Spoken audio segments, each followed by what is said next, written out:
हे विठुराया, माफ कर आम्हाला.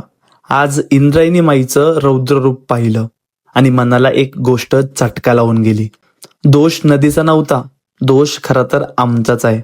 ज्या इंद्रायणीच्या पाण्यात तुझ्या नावाचा गजर करत लाखो वारकरी स्नान करतात, त्याच इंद्रायणीला आम्हीच घाण केलं.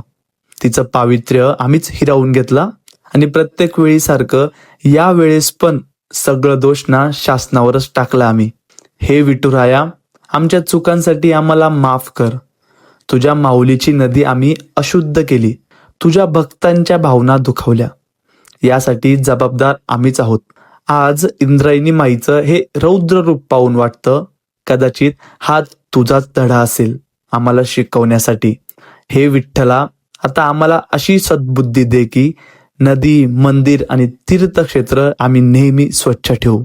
आजपासून ही चूक पुन्हा होणार नाही अशी ताकद पण आम्हाला दे.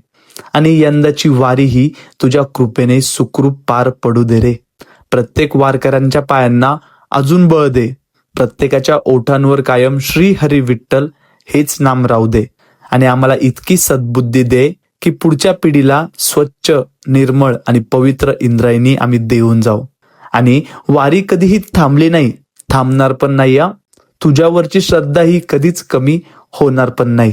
हे विठुराया, परत एकदा माफ करा मला.